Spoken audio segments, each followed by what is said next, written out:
Hey, we're back. You're listening to KHTS 1220. If you guys have been listening, give us a call here if you have something to say about addiction today, or you know somebody who's in need of a treatment. We're at 661-298-5487. So we're sitting here with Art. And the name of your center again? Valley Recovery Center. Valley Recovery Center here on Lyons Avenue? It's off Valley Street. Off Valley Street. So if you're local to Santa Clarita, you're local to New Hall, you know where Valley Street is. It sounds like a fantastic center. Thank you. We're just going to jump right on in and continue where we were. Yeah. I wanted to touch on starting, right? So somebody's listening right now who may need that treatment. Somebody's listening right now who knows somebody who is in desperate need of that treatment.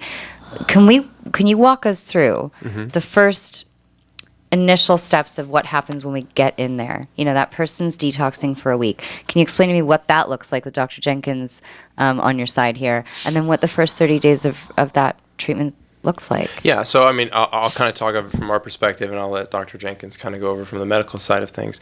But you know, listen, you're detoxing from alcohol, opiates, meth, whatever it is. You're going to feel something, right? But our job is to make you feel comfortable and as pain-free as possible. It's all medically supervised with proper medications. And when a client comes in, first of all, we have all private rooms, as I mentioned. So the comfortability, you don't have to share a room with anybody. You can feel comfortable of staying in your room. And while you're going through the withdrawals, that's probably really preferable, right? Exactly. But, I mean, again, the medications that we use that Dr. Jenkins will go into, you don't feel a lot of pain. You don't feel a lot of suffering. And you don't have any major withdrawals or cravings after the detox. And that's the key focus of it, and that's the key point. We have around-the-clock staff, 24/7, 15-minute checks. So someone checks on you every 15 minutes. We have a chef on staff that prepares meals. So if you're hungry at any time, I keep hearing about the food. Yeah, being the food is fantastic. So, most people stay because of the food. I've got a drug problem. Yeah, no, she's fantastic. But again, the whole process is just you're going to feel comfortable. You will be, and there's nothing to be afraid about because you're dealing with professionals who've done this hundreds and hundreds of times. And after that week is done, you'll feel like a new person. And that's when the therapy really starts to kick in. Really starts kicking in, right? Yeah. And again, you have about 8 to 9 hours of treatment a day. And we don't just do therapy like, you know, with an individual therapist. We have an art therapist that comes in. We have a music therapist that comes in. We have a hypnotherapist that comes in. She does Reiki treatment. Oh, that's great. Alternative medicines. We use acupuncturists and a massage therapist. This is the new wave. Yeah. So, I mean, what we do is, what we try to do is we have yoga therapy every week as well. So we incorporate so many different modalities. East and West. I mean, can I give you an example of a client that we've had? Please. Yeah, I can't obviously release any information, but a client we had was using for years, 8 to 9 years, and didn't really express any emotions, nothing. Had an overdose 3 times in the past 2 months. Came into our program, silent for a whole week. Didn't say anything, didn't open up, he just said hello, thank you, goodbye. And he had a session with our music therapist, and she played a song. Don't ask me which song, I don't remember, but she played a song that really struck a chord with him, and he completely opened up in tears, started crying through the program, a man who has never expressed anything. And after that point, completely changed. We found out issues about everything. It was a cathartic experience for him. And then now he's studying to become a substance abuse counselor. He has over 6 months clean. I mean, completely 180. So the point of the right chord was struck, exactly, literally. The point of the moral of the story is that we do not shy away from using any type of modality that can work. And we incorporate as much as we possibly can. So I'll let Dr. Jenkins kind of go into the detox and the medical side of things. There's the medications you used for detox are different for different drugs. So alcohol is different from methadone. I mean, alcohol is different from cocaine, different from marijuana. They're all different. They're all a little different. So what you would use for hallucinogen detox would be different to opiate? Well, I have to admit, I've never done that. Okay. Hallucinogen but detox. Barbiturate's totally different to opiates. You know, and the benzodiazepines like Valium, Xanax are one of the hardest ones to get off of. And number 1 addictive substance in America is Vicodin. Well, you know, now that we have what they call the cures report, where we can go on your file and see exactly what you're taking, it's cut down a lot on that. And those people now are going to the injectables, the heroin, et cetera, because it's easier to get. It's hard to get a lot of pills. sometimes patients come in and I guess they don't know we even have that. I run their report and, hey, they got 180 pills 3 days ago. I mean, 3 weeks ago. Those people, we catch them now. Before we didn't know. Before we'd call around, hey, is so-and-so getting any drugs from you? And we'd call around to different Oh, pharmacies. that sounds like another century. Yeah, but now we just go online with it because everything's recorded. Even if it's a sleeping pill or a cough syrup or a pain pill, it's all recorded now. So it's very easy to start counseling. I mean, you got 180. Do you really need? Well, it's not working. Well, then let's help you get into the right doctor, the right place to go. Or the right pill. The right medicines, yeah. There are some people viably that say, I'm really sorry, but I really hate, Norco. Right. Okay. And you say, yeah, but I just gave you 60 pills the other day, or I just see on your report here you have 60 pills. Either that person is actually a closet addict and wants to pull one over on you, or they literally they don't feel good on the Norco. Now, so doesn't it just come down to how do you test for an addict in your office? Physiologically, you can't do that until you actually run some kind of test, right? Or do you give them like a question, like without them realizing it? Or there are scoring sheets that you can use to try to see if somebody's addicted, but the smart addicts have had it before and they know how to use it. And we can't do a drug screen unless they agree to it.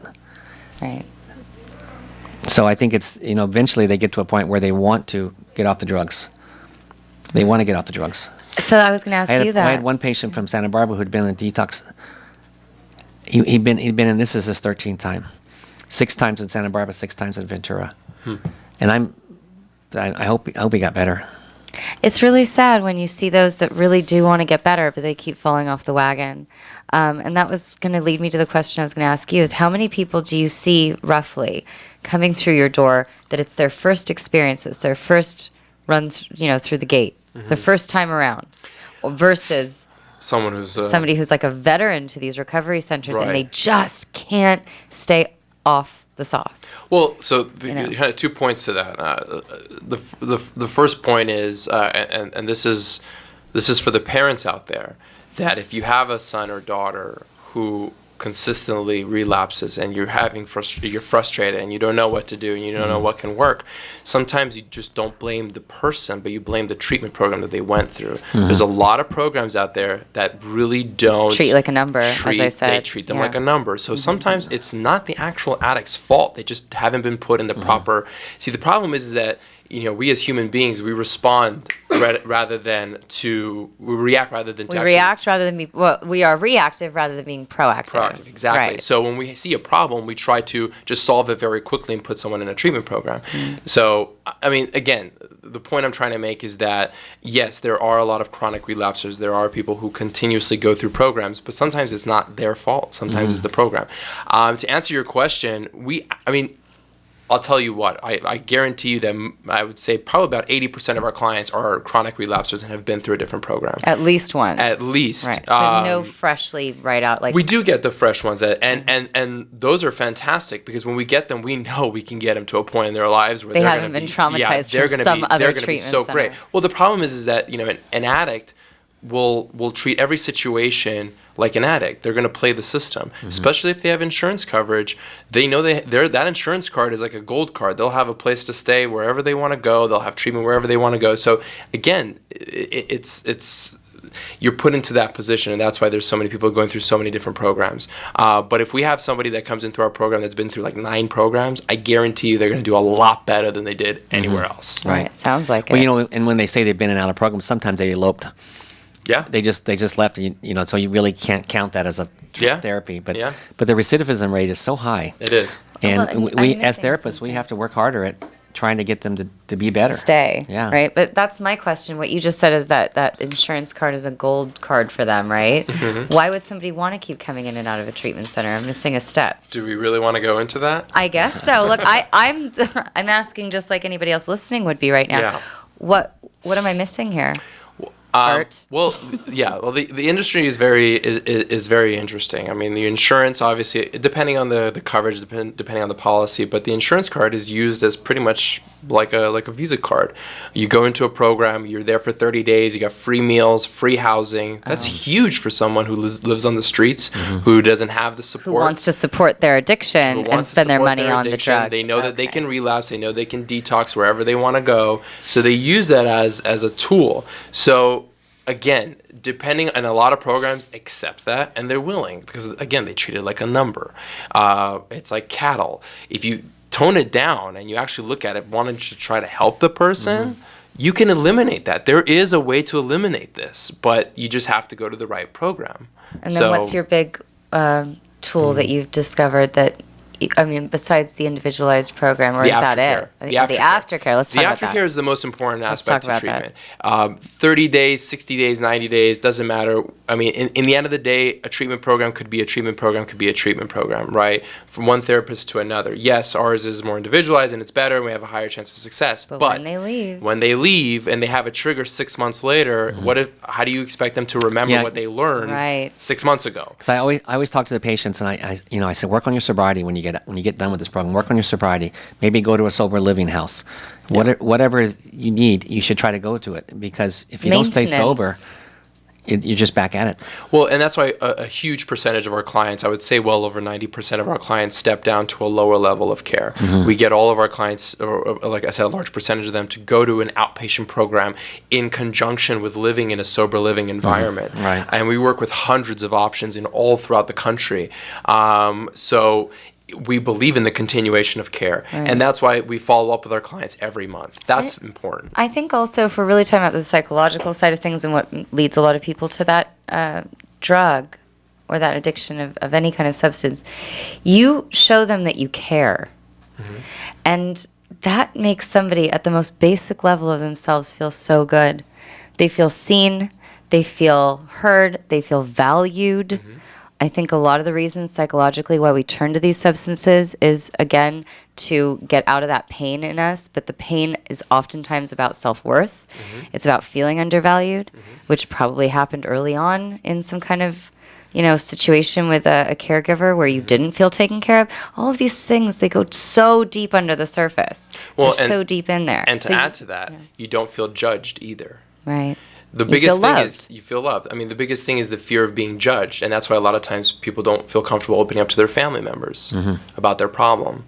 A family member can obviously see it, but they just don't want to open up because they feel like they're going to be embarrassed or they're going to be judged or ridiculed, whatever it is. When they're in a program like ours, or, in a good program, there is no judgments. We don't care what your background is. You can be whoever you want to be in our program. You're liberating people. Yeah, exactly. I want you to live out of your shell. I don't want you to live in your shell. You can take that shell and throw it away, because we're in a world where there's too many people judging too often, and we need to live in a world where people are accepting of who you are and who you could be. And that has to start with you beginning to accept yourself. Exactly. So you provide an environment where somebody can literally take off their mask one concrete portion of it at a time. Absolutely. This isn't an easy mask that we're wearing. It's a very plastered on one from like years and years and years, which will literally scrape it off. Exactly. And then, you see yourself in the mirror as this raw, real, authentic version of you, maybe for the first time ever. And then that is loved and reinforced. That's beautiful. So it's starting with yourself. It's starting with that one person, knowing who they are, that they can then give that out. So I mean, if that's your philosophy, I think as people get closer to discharge from your unit, is they start feeling much better, and they don't think about using again until there's some kind of trigger, the issue, something happens. So if we can keep them in a safe environment like the sober living, and they can do therapy, continue to do their therapy, they'll be much better in the long run. So the families that are out there that are listening, call us. Call us. We'll talk. And it'll be on podcast for anybody who's not listening right now, because we are in the middle of the afternoon. People are at work. This is an important show. It has a lot of important references. I think what we'll do is also add them in to this show in the comments section of the Right. podcast. We'll send you guys referrals. You can have referrals to, we'll send links to all these different resources that you're going to provide. Absolutely. And obviously to your treatment center. I just wanted to give some statistics that's kind of mind-blowing here.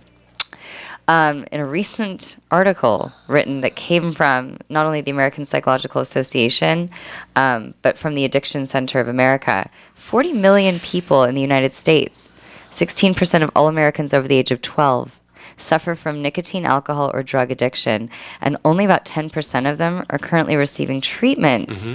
Oh my gosh. This is according to a recent report by the National Center on Addiction and Substance Abuse at Columbia University. Why are so few getting treatment? Education. Let's move into that. Education. They don't know what's available to them. They don't have the proper insurance. They don't have the proper coverage. Fear of not knowing what to expect when they go into treatment. That's the biggest thing. And it's my mission, and I'm hoping the both of you will join me on this, especially for the Santa Clarita Valley, is to educate the community. What is out there? What is available to people? You know, I noticed. That's why we're having this show today. You're talking about how many million people are addicted, but many people are what the drug community call are hiders. They hide their addiction from everything. They go to work fine, they get home, they start drinking, they start using. Functional alcoholic or and then all day they're they using call drugs. them They functional. wake up in the morning and they go back to work. They hide the drinking. I had a patient last month who he goes to work every day, but he drinks an incredible amount of alcohol. I said, well, how much alcohol do you drink? He says, well, I drink a handle a day. I said, what's a handle? He goes, that's, those big bottles of booze with a handle on it. Wow. I get 1 or 2 in a day. But I can't really read the label anymore. My eyes are getting so bad, and my feet are killing me. So the alcohol just poisons your body. And matter of fact, in pain control centers, if certain nerves are dead and causing pain, we inject pure alcohol into the nerve to kill the nerve, because that way they won't have any more pain. But it's just amazing how many people can hide addictions, whatever it is, they hide it. Well, again, and kind of piggybacking on that, it's exactly what as I said, the education behind it. There are alternatives to dealing with pain and voids in their lives. There is that ability to deal with it, and people just don't realize that they can. Again, you guys can't forget, this is a disease, and like any other disease, it can be treated. Yes. Okay, so yeah. This touches right on what I wanted to talk about, and we'll talk about it more when we get back from a break in a minute. But there's a big gap between the science practice for this treatment. There's a scientific portion of it, and there's an actual treatment, hands-on clinical portion of it. And there's a gap in that. And it's exactly touching on what you're saying now. It's a lack of education, that there's this mentality that addiction was a moral dilemma, not a disease. And the second that it's seen as a disease, all of a sudden it's a valid reason to look into it scientifically and address it from that serious level, as opposed to just in the hands of like a Reiki specialist. The culture's idea of that is people hanging crystals from their door. Yeah. It's not the case. Right. It's just as viable as anything you can get injected into you, just on an energetic level. But until we change the mentality in this country that this is an actual disease, it's not just a moral dilemma, we're not getting anywhere. So hey, this is why we're here. Okay guys, we are going to a break. We'll see you in a minute. It's 661-298-5487 if you want to call KHTS 1220. Hey, we're back. Okay, so Dr. Jenkins, I'm going to let you lead us back in, introduce our special guest again, Art, here with his treatment center. Okay, we're here. And we're talking about the Valley Recovery Center in downtown Newhall, actually I guess it's called South Lyons Avenue, like I said before. Off Valley Street, yes. And Art, and I have a hard time with his last name, Mogalevsky? Mogalevsky. Close. Mogalevsky. I never could spell it either, but he's the director of the program there, and he's had some interesting things that may help someone in your family. If anybody in your family is addicted to any substance, please call. Please call. You can call us right here at 298-KHTS.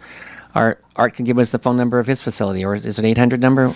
Yeah, well, it is an 800 number, but I like to give out my cell phone. And kind of touching back on that, I am available to anybody who has any questions about substance abuse, about how to intervene on somebody who is suffering from it, and regarding any type of question. We will have all of these links up after the show today. So if you guys go onto the website at KHTS and look up My Doc and Dukov show, you'll not only see the podcast podcast of today, which I think will be posted tomorrow, right, Justin? Okay, so the podcast of today's show with all the valuable information being said here is on recording. You guys can pick that up tomorrow on the website. And underneath that area, we will have all of these links today, including the link to your treatment center, Art's personal cell phone number, which we're not going to give out over the air. No. His eyes just widened like, please. And we'll also have some other references for you guys, like maybe like AA and NA. And is that something you collaborate with? You send absolutely. people. That's the outpatient Absolutely. care you were talking about, right? Right. Or part of it. Right. So, I mean, AA and NA is a big part of our program. We take our clients every evening. But, for people who don't feel comfortable in that setting, we work with a spiritual organization like the Real Life Church. They're a fantastic organization, and it's something that's for someone a little bit more spiritual. You don't close any doors, basically. No. It's like whoever you are, you have a myriad of options. There's to so many choose from. different ways to get to the top of the hill. So many different ways to strike that chord. Absolutely. It's Using your like story fishing, earlier. right? The more hooks you throw out, the more fish you'll catch. So we have something for Buddhists. We have something for smart recovery, which is more of a scientific look at treatment rather than just 12 steps. So it's just meeting again with the client where they're at. That's really, on the therapy side of things, exactly what we do. As I consider myself an integrative psychologist, or another word for that is integral, mind, body, spirit. It's like a grab bag of all these different modalities, because how can you possibly treat one person with one treatment all across the board? We are also multifaceted. We're all tapestries of our own stories of past experiences, present experiences, how we take those experiences. We're all different. So the treatments themselves have to be just as unique as the individual. Exactly. It has to be that. Now, I hear that cognitive behavioral therapy, solution-focused therapy, these are things that really work with people, and also behavior modification, just simple being held accountable for the actions. So tell us about, towards the end of treatment, what happens, like in the, what does the person look like after that 30 days? Well, usually? they walk in 60 as if days. they're coming in from an episode of Walking Dead, as zombie, you can yeah. all imagine. And when they get out, it's just like you and I. I mean, just like they're supposed to look. And you said the maintenance care, the aftercare is the most aftercare is essential. the key to all of this. It's the key to all of this. In 30, for someone who's been using for so long, 30 days, there's no magic to it. It's not like a miracle's going to happen. This is something that's a lifelong process, and you have to accept it and be okay with it. I mean, we all have to live with certain things that require extra effort from us, and that's part of the program.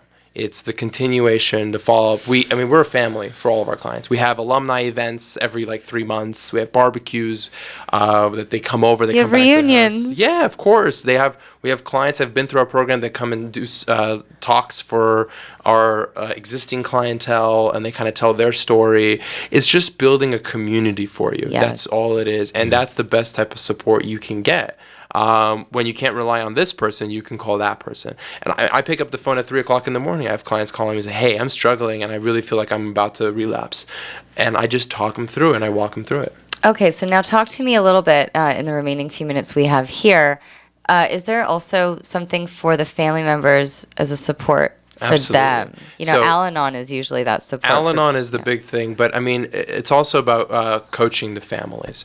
We have family therapy every weekend, and we incorporate every week because it's not always the addict that needs the training and the coaching, it's also the family members. Absolutely. And they need to know how to deal with somebody who's suffering from this unfortunate disease. And not only that, but how to feel supported in themselves. Absolutely. It tears people apart emotionally to see somebody they love that they feel so helpless towards. They cannot help them. That person has to get themselves into a treatment. Exactly. So the family intervention is just one step, but how do you really support that emotional tearing apart that's Right. breaking your heart when you see somebody you love going through that? Right. So I'm really glad you offer that too. Yeah. Can you give people your website, please? Absolutely. It's www.valleyrecoveryandtreatment.com. Again, it's valleyrecoveryandtreatment.com, all spelled out. Okay, wonderful. And your full name as the director, so for people to know. Sure. Arthur Mogilevsky. Okay, wonderful. So look, guys, we are out of time here for today for you guys to be giving us a call. But once again, we're going to have all of these links up on the website under the podcast, which will be available tomorrow on the KHTS website.